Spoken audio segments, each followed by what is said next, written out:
হে ছোট ভাই ব্রাদার, কি অবস্থা সবার? আশা করি সবাই ভালো আছো। অঙ্কের ভয় এবার হবে জয়, তাই তো আবারও চলে আসলাম তোমাদের সপ্তম শ্রেণীর আরো একটি অঙ্ক নিয়ে। এখানে দেখো, যদি তোমরা পৃষ্ঠা 207 বের করো তাহলে দেখবা যে ওইখানে একক কাজ আছে, ঠিক আছে। এরকম বক্স দেওয়া আছে, ঠিক আছে, চারটা এরকম আছে, ক্রমিক চারটা আছে। চলো আমরা একটা একটা করে আগে দেখে নেই, ঠিক আছে। এটা 1 নাম্বার ঘনবস্তু, এটা একটা ঘনবস্তু যার দৈর্ঘ্য আছে, প্রস্থ আছে এবং উচ্চতা আছে, সেটা হচ্ছে ঘনবস্তু, ঠিক আছে। এখানে দেখো, এখানে দৈর্ঘ্য এল দ্বারা প্রকাশ করছে 12 ইউনিট, মানে এই যে 12টা ইউনিট আছে, ঠিক আছে। মনে করো এটা 1 2 3 4 5 6 7 8 9 10 11 12, ঠিক আছে। তাহলে দৈর্ঘ্য এল দিয়ে প্রকাশ করছে কত ইউনিট আছে? 12 ইউনিট। প্রস্থ এদিকে বি দ্বারা প্রকাশ করছে, বি আছে কয়টা? 1 2 3টা, এই যে এখানে লিখে দিয়েছে 3টা, ঠিক আছে। আর উচ্চতা, এই যে উচ্চতা এইচ সমান উচ্চতা, এটা উপরের দিকে কয়টা কিউব আছে? একটাই কিন্তু ঘর আছে, এই জন্য উচ্চতা 1, ঠিক আছে।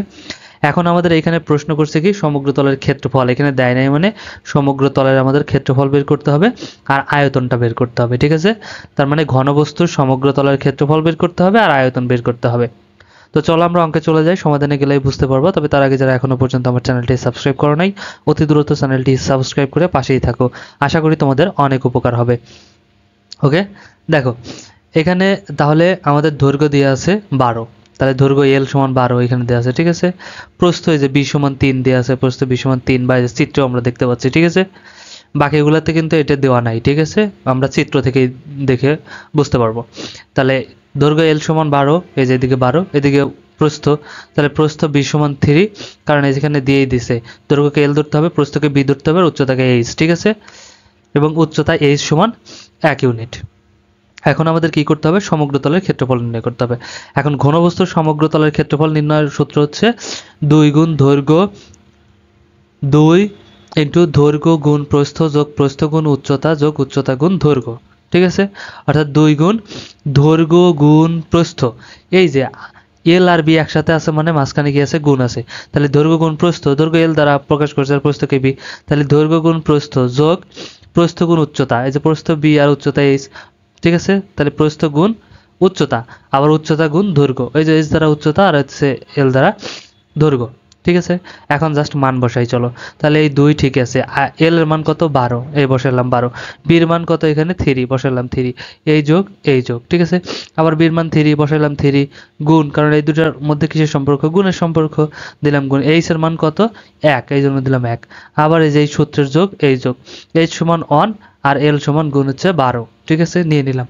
এখন জাস্ট আমরা যদি এটাকে গুণ করি তাহলে হয়ে যাবে। দেখো এখানকে যদি আমরা গুণ করি, 3 বারং 36 আর 3 অক্ষে 3, তাহলে 36 আর 3 যোগ করলে 39, আর এখানে 12 অক্ষে 12, তাহলে 39 আর 12 যোগ করলে 51, 51কে 2 দিয়ে গুণ করলে 102। তাহলে সমগ্র তলের ক্ষেত্রফল কত হলো? 102 স্কয়ার ইউনিট, ঠিক আছে। ক্ষেত্রফলটা হয় স্কয়ার আর আয়তন হলে ঘন, ঠিক আছে, বা কিউবিক। তাহলে এখন দেখো আমরা আয়তনটা বের করি। এখন ক্ষেত্রফল শেষ বের করে ফেললাম, ক্ষেত্রফল আমরা পেয়ে গেলাম কত? 102। এবার আয়তন বের করি। আয়তন নির্ণয়ের সূত্র কি? ঘনবস্তুর আয়তন নির্ণয়ের সূত্র হচ্ছে দৈর্ঘ্য গুণ প্রস্থ গুণ উচ্চতা, একদম ইজি, দৈর্ঘ্য গুণ প্রস্থ গুণ উচ্চতা। তাহলে এল বি এইচ, অর্থাৎ যখন এই বর্ণ একটার সাথে আর একটা থাকে তার মানে সেটা কি আকারে আছে? গুণ আকারে আছে। ওকে, তাহলে দৈর্ঘ্য গুণ প্রস্থ গুণ উচ্চতা। এখন জাস্ট আমরা যদি মান বসাই দেই, দৈর্ঘ্য কত ছিল? 12, প্রস্থ 3 আর উচ্চতা 1, ঠিক আছে। তাহলে 3 বারং কত? 36, 36 একে 36, তাহলে 36 কিউবিক ইউনিট। তাহলে আমরা পেয়ে গেলাম আয়তনে, পেয়ে গেলাম কত? 36 কিউবিক ইউনিট কিন্তু আমরা পেয়ে গেলাম। ওকে, আচ্ছা, এবার তাহলে আমরা সমগ্র তলের ক্ষেত্রফল পেয়ে গেলাম, আয়তনে পেয়ে গেলাম, তাহলে আমরা পেয়ে গেছি। এবার চলো আমরা তাহলে 2 নাম্বারটা দেখি, ঠিক আছে, সেম ভাবে হয়ে যাবে। দেখো 2 নম্বরে এরকম চিত্র দেওয়া আছে, এখানে এখানে দৈর্ঘ্য দেওয়া আছে 6, প্রস্থ দেওয়া আছে 3 এবং উচ্চতা দেওয়া আছে 2, ঠিক আছে। সিম্পলভাবে আমরা লিখে নেই চলো। দৈর্ঘ্য এল সমান কত? 6, কারণ আগে আমরা চিত্র উপরে দেখছিলাম দৈর্ঘ্যকে এল দ্বারা প্রকাশ করছে, প্রস্থকে বি দ্বারা, তাহলে প্রস্থ বি সমান কত? 3, নিলাম 3, আর উচ্চতা এইচ সমান 2, 2 দেওয়া আছে। তাহলে সমগ্র তলের ক্ষেত্রফল সেম ভাবে একই সূত্র, 2 ইন্টু বা 2 গুণ দৈর্ঘ্য গুণ প্রস্থ যোগ প্রস্থ গুণ উচ্চতা যোগ উচ্চতা গুণ দৈর্ঘ্য, ঠিক আছে। এখন সেম ভাবে মান বসাবো। 2, এল এর মান কত? 6, এল আর বি কিসের সম্পর্ক? গুণের, এই জন্য গুণ, বির মান কত? 3, এই সূত্রের যোগ। তাহলে বির মান 3 গুণ এইচ এর মান হচ্ছে 2, এই 2, এই সূত্রের যোগ, এইচ এর মান কত? 2, আর এল এর মান কত? 6, এই 6 নিয়ে নিলাম, ঠিক আছে। এখন আমরা যদি এটাকে গুণ করি, দেখো এখানে আমি একটু গুণ করে দেখাই দিয়েছি তোমাদের। 2 ঠিকই রইলো, তাহলে 3 6 18 এই যোগ 3 দুগুণে 6 আর এখানে হচ্ছে 6 দুগুণে 12। ঠিক আছে, তাহলে আমরা যদি এটাকে দেখো করি, এটাকে আগে যোগ করো, তাহলে কত হচ্ছে 12 আর 6 হচ্ছে 18, 18 আর 18 কত 36, 36 দুগুণে 72, 72 স্কোয়ার ইউনিট।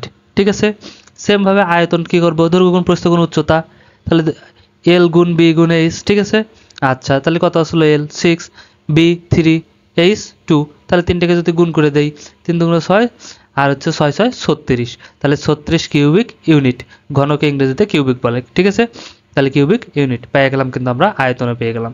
তাহলে 3 নম্বরটা দেখি চলো। 3 নম্বরের চিত্রটা এরকম দেওয়া আছে, দৈর্ঘ্য দেখো 6 দেওয়া আছে, প্রস্থ দেওয়া আছে 1 আর উচ্চতা দেওয়া আছে 4। ঠিক আছে, তাহলে দৈর্ঘ্য এল সমান 6, প্রস্থ বি সমান 1 আর উচ্চতা এইচ সমান 4। ওকে, সেম ভাবে এখন তাহলে সমগ্র তলের ক্ষেত্রফল সেম সূত্র, 2 ইন্টু দৈর্ঘ্য গুণ প্রস্থ যোগ প্রস্থ গুণ উচ্চতা যোগ উচ্চতা গুণ দৈর্ঘ্য। সেম ভাবে এখন মান বসাই চলো, তাহলে 2 ঠিকই আছে, এল এর মান 6 আর বির মান 1, এই যোগ বির মান হইতেছে 1 আর হচ্ছে এইচ এর মান হচ্ছে 4, বসাইলাম, এই যোগ এইচ এর মান হচ্ছে 4 আর এল এর মান হচ্ছে 6। সেম ভাবে আমরা দেখো এখানে গুণ করি, 6 অক্ষে 6 এই যোগ 4 অক্ষে 4 এই যোগ আর 4 6 24 আমরা বসিয়ে ফেললাম। ঠিক আছে, তাহলে এখন যদি আমরা যোগ করি, এইটা দেখো কত হয়ে যাবে, এখানে 6 আর 4 হচ্ছে 10, 10 আর 24 হচ্ছে 34 আর 34 দুগুণা 34কে যদি 2 দিয়ে গুণ করি 34 দুগুণা কত হবে 68 স্কোয়ার ইউনিট। ঠিক আছে, আচ্ছা এবার চলো আমরা আয়তন বের করি। সেম ভাবে আয়তন নির্ণয় সূত্র কি, দৈর্ঘ্য গুণ প্রস্থ গুণ উচ্চতা, এটা কিসের ঘনবস্তুর আয়তন নির্ণয় সূত্র। ঠিক আছে, দৈর্ঘ্য গুণ প্রস্থ গুণ উচ্চতা, তাহলে দৈর্ঘ্য বসাই 6 গুণ প্রস্থ 1 আর উচ্চতা 4, তাহলে দেখো এখানে হয়ে গেল কিন্তু। ঠিক আছে, এখন যদি 6 কে 6 আর 4 6 কত হয়ে যাবে 24, তাহলে 24 কিউবিক ইউনিট। ক্ষেত্রফল হয় স্কোয়ার আর আয়তন হয় ঘন। ঠিক আছে, ঘনবস্তুর, এটা জাস্ট মনে রেখো।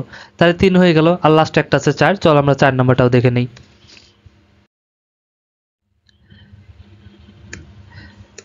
দেখো 4 নম্বরের চিত্রটা হচ্ছে এরকম, দৈর্ঘ্য আছে 4, প্রস্থ আছে 4 এবং উচ্চতাও আছে 4।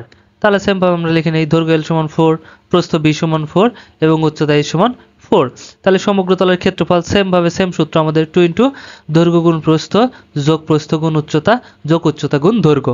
ঠিক আছে, আচ্ছা সেম ভাবে মান বসাই এখন, এই 2 2 ঠিক আছে, এল এর মান 4 বির মানও 4 যোগ সবগুলোই 4। ঠিক আছে, তাহলে বিও 4 এইচও 4 যোগ এইচও 4 গুণ এলও 4। তাহলে এখন আমাদের কি করতে হবে, জাস্ট গুণ করতে হবে, দুইটাকে রেখে দিলাম, 4 4 16 এই যোগ 4 4 16 এই যোগ 4 4 16। ঠিক আছে, তাহলে এটাকে যদি আমরা করি, যোগ করি, 16 কে 16 16 গুণ 24, সরি 16 কে 16 16 গুণ 32 3 16 48। ঠিক আছে, আবার যোগ করতে পারো, 6 6 আর 6 12 3 6 18 8 হাতে আমার 1 1 2 3 আর হাতে রেখে 4। ঠিক আছে, তাহলে কত হলো 48, তাহলে 48 কে 2 দিয়ে গুণ করলে 96 স্কোয়ার ইউনিট। তাহলে এটা আমরা সমগ্র তলের ক্ষেত্রফল পেয়ে গেলাম।